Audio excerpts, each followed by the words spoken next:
좋은 아침입니다. 하나님과 말씀과 오늘 다시 시작. 안녕하세요. 김매강 목사입니다.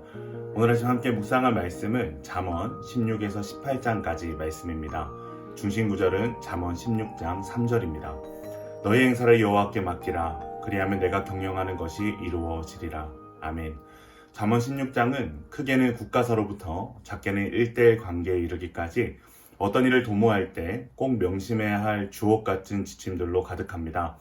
그중 가장 핵심적인 지침은 바로 모든 행사를 여호와께 맡기라는 것입니다. 우리는 우리의 삶을 생각하고 계획하지만 그것을 최선으로 이루기에는 여러 가지 한계를 가지고 있습니다. 그렇게 우리는 어떠한 일을 생각하고 계획하는 가운데 우리의 한계를 알고 기도하며 최선의 길로 인도하실 주님을 의지해야 합니다. 16장의 내용을 살펴보면 1에서 9절은 사람의 일은 모두 하나님께 달려있으므로 악인들은 아무리 단합하고 노력해도 성공할 수 없지만 하나님을 의지하고 기쁘시게 하는 자는 그의 경영하는 것을 이루어 주신다라고 말합니다.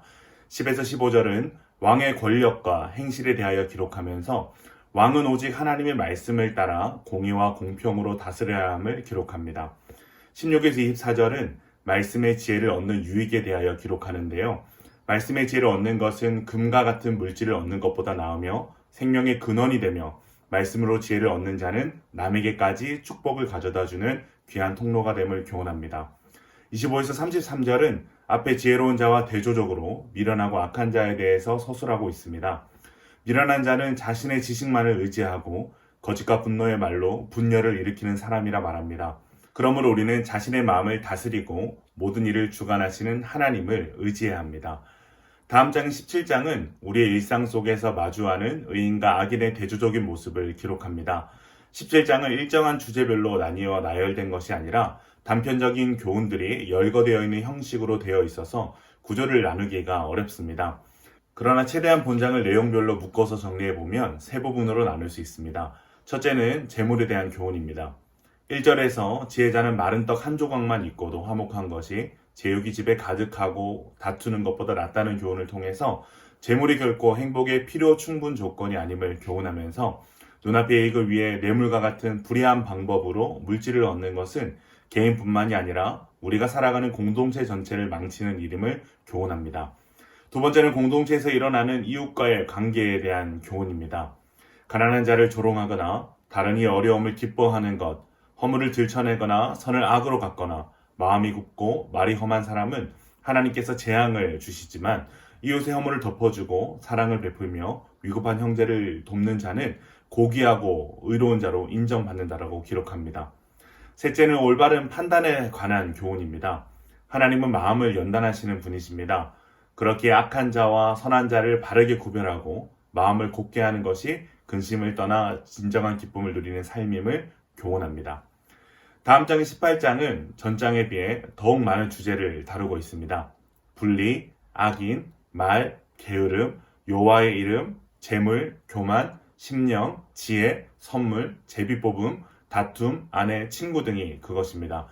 이 중에서도 특히 말에 대한 교훈이 압도적으로 많은데 이러한 점에 비추어 볼 때 본장은 공동체 안에서의 대인관계에 주된 초점을 맞추고 있다라고 볼 수 있습니다.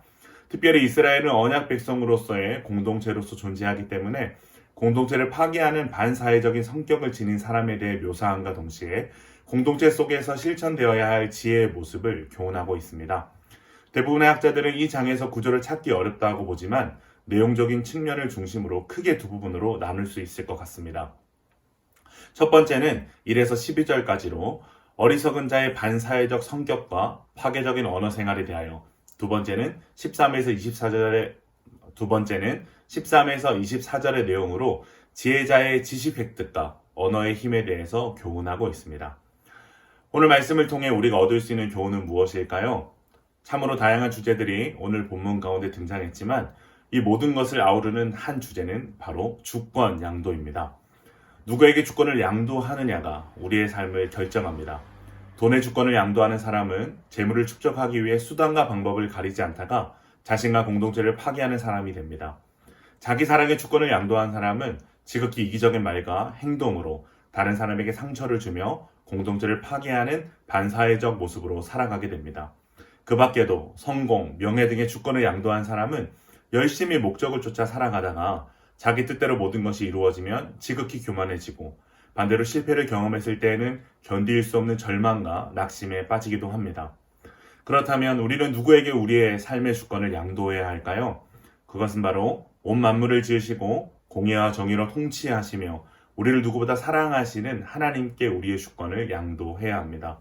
그럴 때 우리는 교만하지 않고 자족할 수 있으며 우리의 말과 행실 또한 주님의 나라와 영광을 위해 아름답게 사용될 수 있습니다. 또한 우리의 한계 앞에서도 조급하거나 절망하지 않고 소망을 가지며 평안과 기쁨 가운데 우리의 길을 계획할 수 있습니다. 사랑하는 기쁨 가족 여러분, 오늘 말씀을 통해 나는 무엇에 혹은 누구에게 삶의 주권을 양도하고 있는가를 돌아보게 되기를 바랍니다.